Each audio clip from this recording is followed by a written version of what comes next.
നിലമ്പൂർ പരമ്പരാഗതമായി 1980-ൽ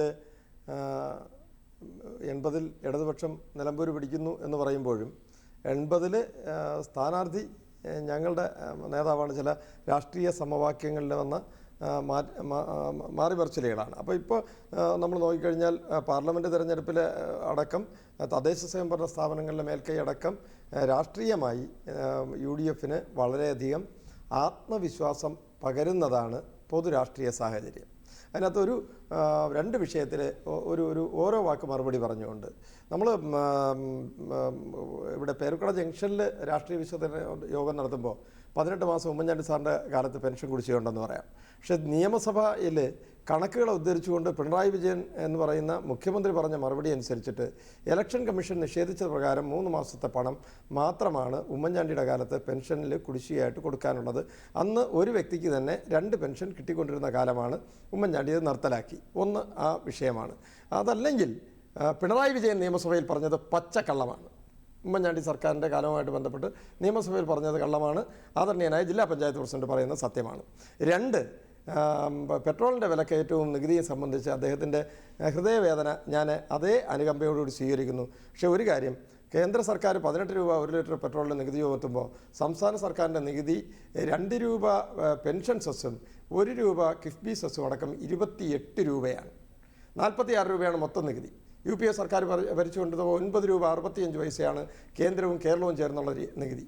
ഈ 28 രൂപ കേരളം ചുമത്തുന്നതിൻ്റെ 7 രൂപയോളം കുറവായതുകൊണ്ടാണ് ഞാനും നിങ്ങളും പാറശാല പോകുമ്പോൾ 100 രൂപ ചില്ലറ പൈസയ്ക്ക് 1 ലിറ്റർ പെട്രോൾ അടിക്കാൻ പറ്റുന്നത്. അവിടെ കേരളം എടുക്കുന്നത് പോലൊരു കൊള്ള MK സ്റ്റാലിൻ എടുക്കുന്നില്ല.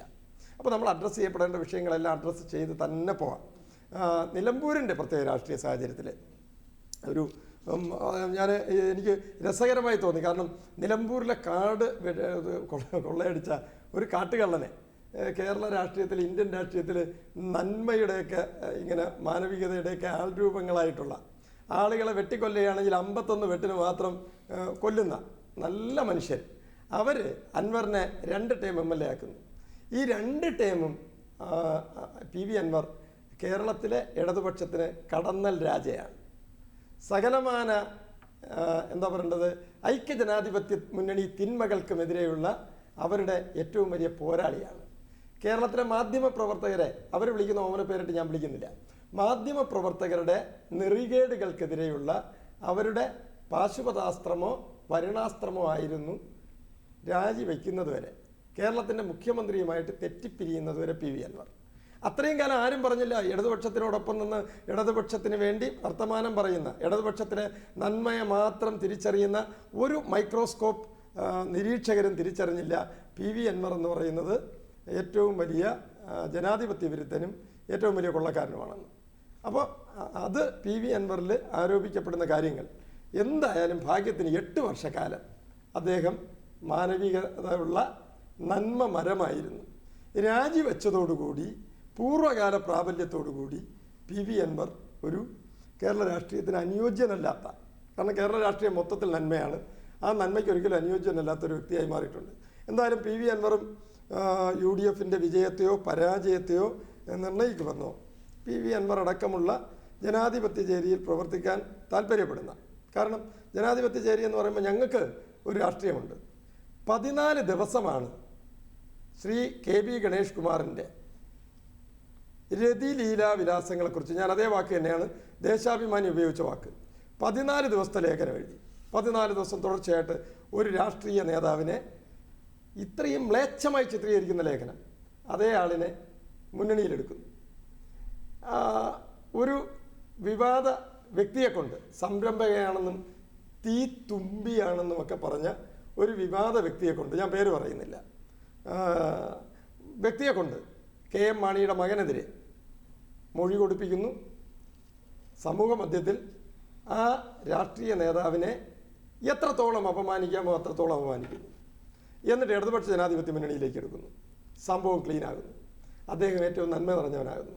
പക്ഷേ PV അൻവറിൻ്റെ കാര്യത്തിൽ ഇനി PV അൻവർ കേരളത്തിൽ എല്ലാവർക്കും, എല്ലാ നിഷ്പക്ഷ ചിന്തകർക്കും ഏറ്റവും മോശപ്പെട്ട ആളാണ്. അപ്പോൾ PV അൻവർ അടക്കമുള്ള ആളുകളുടെ, ഞങ്ങൾ എന്തായാലും PV അൻവറിനെ കുറിച്ച് വീക്ഷണം പത്രത്തിൽ 14 ദിവസത്തെ ലേഖനം എഴുതിയിട്ടില്ല. ഞങ്ങളെന്തായാലും ഒരു സംരംഭകയെ കൊണ്ടും ഒരു തീത്തുമ്പിയെ കൊണ്ടും PV അൻവറിനെതിരെ സ്റ്റേറ്റ്മെന്റ് ഒന്നും നടത്തിയില്ല. രാഷ്ട്രീയമാണ്. അപ്പം നിലമ്പൂരിൽ ഞങ്ങളിപ്പോൾ മുന്നോട്ട് വയ്ക്കുന്നത് ഈ പറഞ്ഞതുപോലെ നിലമ്പൂരിന് മാത്രമായിട്ടൊരു പ്രത്യേക രാഷ്ട്രീയമല്ല. നിലമ്പൂർ കേരള രാഷ്ട്രീയവുമായിട്ട് ബന്ധപ്പെട്ട്, കേരളത്തിലെ ഭരണവുമായിട്ട് ബന്ധപ്പെട്ട്, കേരളത്തിലെ ജനങ്ങൾ അനുഭവിക്കുന്ന ദുരിതങ്ങളുമായിട്ട് ബന്ധപ്പെട്ടിട്ടുള്ള മുഴുവൻ സമകാലീന വർത്തമാനകാല രാഷ്ട്രീയം നേരിടുന്ന എല്ലാ പ്രശ്നങ്ങളും ഞങ്ങൾ അഡ്രസ്സ് ചെയ്യും. അപ്പോൾ പറയുകയാണ്, കേരളത്തിൻ്റെ ചരിത്രത്തിൽ രണ്ടാം ഭരണം, ചരിത്രവും കൂടെ പഠിക്കണം. 1969 തൊട്ട് 80 വരെ കേരളം തുടർച്ചയായി ഭരിച്ചത് ഐക്യ ജനാധിപത്യ മുന്നണിയാണ്.